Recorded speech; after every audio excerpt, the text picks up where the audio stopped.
तो दिल्ली में पिछले दो दिनों की बात करें तो दिल्ली में कड़ाके की ठंड के चलते 7 बेघर लोगों की मौत की खबर है।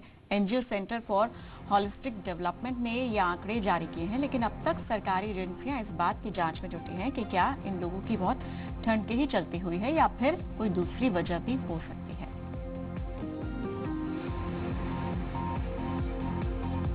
तो सर्दी का सितम कुछ इस तरह से है कि पिछले 2 दिनों में जिस तरह से पारा लगातार लुढ़का है, 5 डिग्री तक पहुंच गया है, और इस तरह की भी खबरें हैं कि 7 बेघर लोगों की मौत की खबरें आ रही हैं। और हालांकि एक NGO centre for holistic development ने ये इस तरह के आंकड़े जारी किए हैं, लेकिन इन आंकड़ों को लेकर सरकारी एजेंसियां अब इस बात की जांच में भी जुटी हैं कि क्या इन लोगों की मौत ठंड के ही चलते हुई या फिर कोई और वजह भी इसकी हो सकती है। ब्रजेश श्रीवास्तव हमारे साथ इस खबर पर। ब्रजेश, सर्दी का सितम जारी है, पिछले 2 दिनों में पारा लगातार गिरा है। हालांकि जब इतनी ज्यादा सर्दी होती है, बुजुर्गों के लिए खास तौर से एहतियात और सर्दी में जितनी भी बातें होती हैं तमाम बुजुर्गों के लिए होती है, लेकिन यहाँ पर स्थिति कुछ और है। यहाँ पर बेघर लोग हैं और ये जो एनजीओ ने अब आंकड़े जारी किए हैं, अब इन आंकड़ों के आधार पर क्या कुछ माना जा रहा है। हालांकि सरकारी एजेंसियों की तरफ से तो अभी कुछ पुष्टि नहीं हुई है, सिर्फ जांच ही की जा रही है। देखिए शिल्पी, निश्चित रूप से हर बार जब भी ठंड आती है या फिर कोई आपदा आती है और उसके साथ जो मौतें होती हैं, प्रशासन कभी सच को स्वीकारता नहीं है। लेकिन ये हकीकत है कि अगर हम दिल्ली की बात करें तो दिल्ली में 18 से 20 हजार लोग पर डे खुली आसमान में अपनी रातें गुजार रहे हैं। और ऐसे में जब पारा 6 डिग्री से नीचे पहुंच गया है तो निश्चित रूप से जो ठंड है वो जानलेवा हो रही है। और जो सीएचडी के जो आंकड़े सामने आए हैं वो बेहद ही हैरान कर देने वाले हैं, क्योंकि अभी कुछ दिन पहले ही तमाम जो है दिल्ली सरकार ने तमाम जो है रैन बसेरे बनाए थे, अस्थायी रूप से रैन बसेरे भी बनाए गए थे। कई का खुद मुख्यमंत्री अरविंद केजरीवाल ने शिलान्यास भी किया था, शुरुआत भी की थी। लेकिन उसके बाद भी एक बड़ी तादाद ऐसी है जो आज भी खुले आसमान में मतलब रात गुजार रही है। और यही वजह है कि जो मौतों के आंकड़े हैं वो लगातार बढ़ रहे हैं, क्योंकि ठंड इतनी ज्यादा है कि सहना मुश्किल है। कहीं भी अलाव नहीं आपको जलते मिलेंगे पूरे शहर में, जिसके कारण दिक्कतें हैं। तो ऐसे में सरकारी आंकड़े क्या आएंगे देखने वाली बात होगी, लेकिन सीएचडी के आंकड़ों से इत्तेफाक नहीं किया जा सकता कि मौत का आंकड़ा 7 को पार कर चुका है। ब्रजेश, आप अपनी रिपोर्टिंग में अभी क्या कुछ तस्वीरें, हम आपकी जिस तरह से खबरें देख रहे थे और दिल्ली की सड़कों की स्थिति भी हमने देखी है कि अलाव की व्यवस्था की बात हो, रैन बसेरे की बात हो, तो बहुत ही कम तादाद में होते हैं, लोगों की भीड़ ज्यादा है, रात जो गरीब हैं वो सड़कों पर रात गुजारने को मजबूर हैं।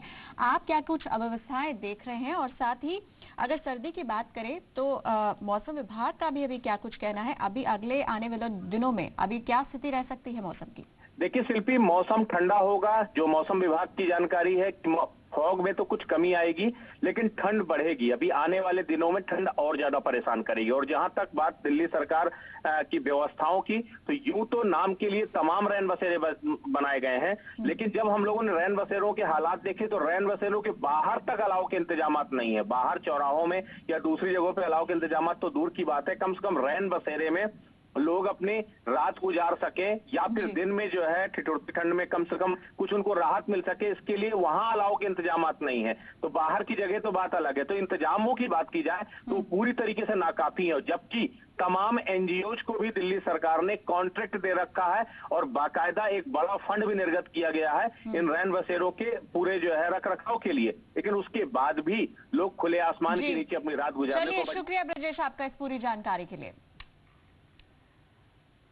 और अगली बड़ी खबर का रुख करते हैं। उत्तर भारत इस समय ठंड और कोहरे की चपेट में है। यही कोहरा अब लोगों के लिए जानलेवा साबित हो रहा है। यूपी के संभल की बात करें, यहाँ कोहरे के कारण पुलिस की जीप पेड़ से जा टकराई। हादसे में एक दारोगा की मौत हुई है, 3 सिपाही इसमें घायल बताए जा रहे हैं। सुनील सिंह है हमारे साथ इस खबर पर। सुनील, ये हादसे की वजह कोहरा बताई जा रही है, लेकिन क्या हाई स्पीड भी वजह थी इसकी? और साथ ही साथ जो 3 सिपाही हैं उनकी क्या स्थिति है अभी? मैं आपको बता दूं, यहाँ पर लगभग 3 दिन से घना कोहरा छाया हुआ है, जिसकी वजह से आवागमन में काफी दिक्कत हो रही है। ये रात 12 बजे का हादसा है। ये थाना कोहरे इलाके में किसी गाँव में आग लग गई थी, जिसकी सूचना पुलिस को मिली। तो पुलिस ने पहुंचने की जल्दी में शॉर्टकट का रास्ता काफी वहाँ पे उन्होंने चुना, तो घने रास्ते खोज के रास्ता उनको दिखाई नहीं दिया, जिसकी वजह से पुलिस की जीप जो थी खाई में पलट गई। पलटने के बाद उसी मौके पर एकदम द्रोह की मौत हो गई और 3 सिपाही गंभीर रूप से घायल हो गए। जिसकी एक सिपाही की काफी हालत गंभीर है, जिसे मरवा दर्ज किया गया है। चलिए, शुक्रिया आपका इस जानकारी के लिए।